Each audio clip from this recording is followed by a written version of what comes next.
proposing amendments to the bill. My colleagues have spoken very, very well on this bill, and so I do not need to repeat what has been said. I will only want to emphasize three things. One, Madam Speaker, in my very considered opinion, my brother, the senator from Mandera, who is the chair of this important committee, he should consider deleting clause 6 and deleting the third schedule from this bill. So that, Madam Speaker, we are left with clarity on what it is that we need to do. Madam Speaker, my last experience with this kind of bill is that in the year 2019 and 2020, when there were issues of COVID and locusts, and donors came calling, and development partners came calling, there was a serious conflict between county governments and the national government on the utilization of funds, especially for mitigation on the COVID and the locust front. Some of these conflicts, Madam Speaker, arise when innocently houses of parliament pass bills that are clouded, and therefore giving room for interpretation in different ways. There is sufficient clarity in the Constitution on Article 204 in relation to the Equalization Fund. Clause 1 is very specific on even the amount of money that the Equalization Fund should have, the kitty should have. Clause 2 is clear on the areas where that money should be invested: in water, in roads, in health, in electricity. And the whole idea behind the Equalization Fund, Madam Speaker, is to raise the living standards of residents in marginalized areas and bring them to a level that is almost at par with other areas that are comparatively more privileged. Madam Speaker, and this is important for senators to hear and for the National Assembly to hear, when it comes to the appropriation for the use of the funds in the equalization kitty, Madam Speaker, appropriation, according to the Constitution, is a shared function between the National Assembly and the Senate. So that, Madam Speaker, it doesn't get to that point, if it will, that because this fund is going to be utilized by the national government, then an argument is brought here that the National Assembly has exclusive right to appropriate on this fund because the national government that is implementing. Madam Speaker, the Constitution in clause 3 of Article 204 states very clearly that appropriation will be done by Parliament. And when there is reference to Parliament in the Constitution, it is the National Assembly and the Senate. Madam Speaker, it has been said, and I am in full support, that we need to move with speed. And I actually want to challenge my brother, the chair of Finance and Budget, to move with speed and bring a legislation to actualize this equalization fund separately from additional allocations to counties. Madam Speaker, when that happens, if it will happen, this Senate needs to agree on the distribution of that fund. Initially, when I joined the Senate, Madam Speaker, in 2013, there were only 14 counties that were supposed to benefit from the Equalization Fund. Unfortunately, by that time, Kitui was not poor enough, marginalized enough to make the list. So we had intense conversations with CRA, we pushed, they pulled, and now we have a list of 34 counties. What has happened, Madam Speaker, is that now CRA has decided that in these counties that have been listed as marginalized and deserving of the Equalization Fund, they will pick and choose villages within those counties that should benefit.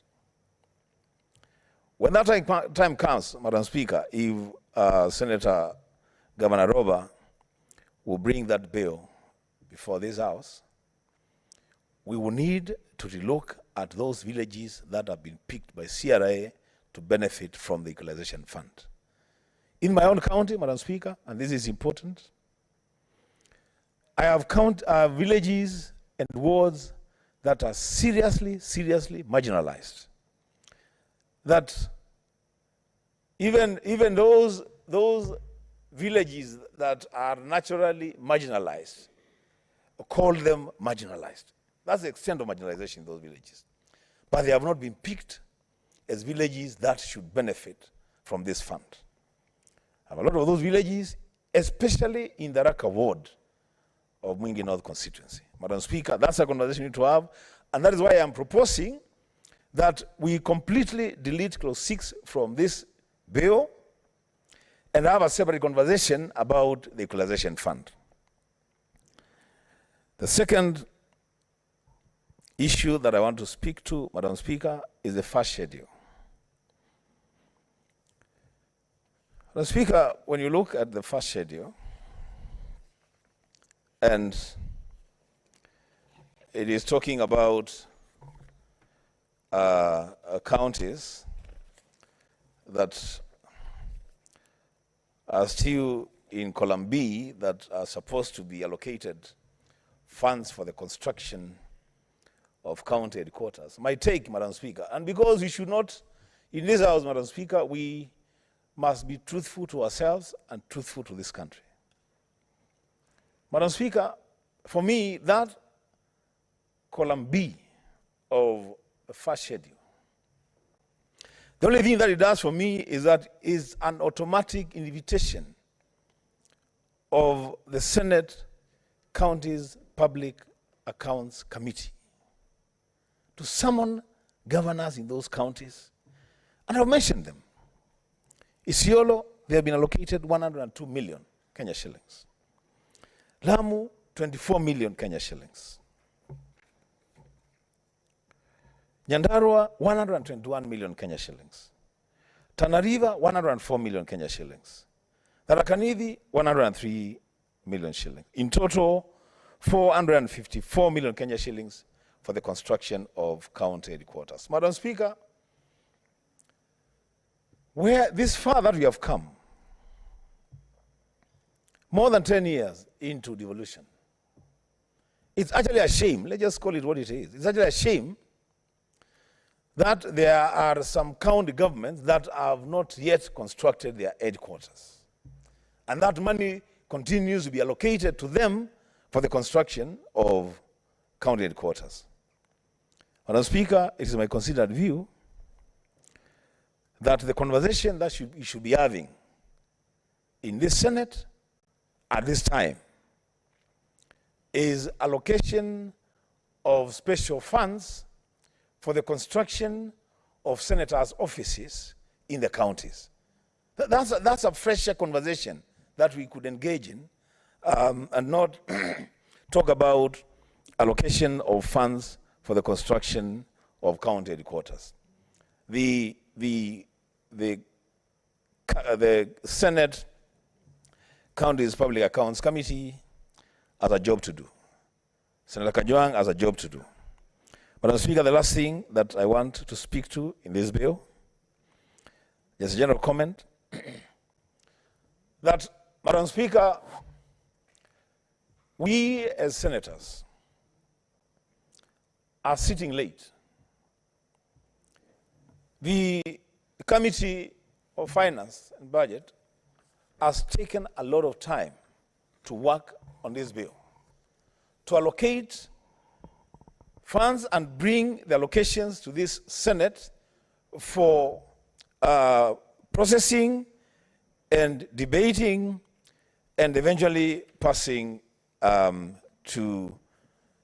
the money to go to the counties. Madam Speaker, the experience that I have is that when we do this, the governors and their governments are very happy. When we sit late in the night to pass these bills and allocate money to them, they are very, very happy. Madam Speaker, they should be equally happy when we go down there to oversight the expenditure of these funds. It should be okay when we give or we facilitate the release of funds to counties. It should be okay when we ask how these monies are being spent. Madam Speaker, in our oversight responsibility as senators, we shall not just look at processes. We shall also be interested in the scope of work for the monies allocated. We shall be interested in the quality of the work done, Madam Speaker, and most importantly, we shall be interested in value for money. Madam Speaker, I say this and conclude by saying that this now speaks to the dire need for this Senate again to push and ensure that senators are properly facilitated to undertake their oversight function. The work of the Senate, the work of any senator, is incomplete if we are unable to carry out proper oversight. And we can only carry out proper oversight, Madam Speaker, if we have an oversight fund that, among other things, enables us as senators to procure the services of very qualified personnel in monitoring and evaluation in all spheres of project development to make sure that we are able to hold governors and their governments to account in the spending of the equitable share and the additional funds. Madam Speaker, with those remarks, I support. Thank you, Senator. I now wish to call upon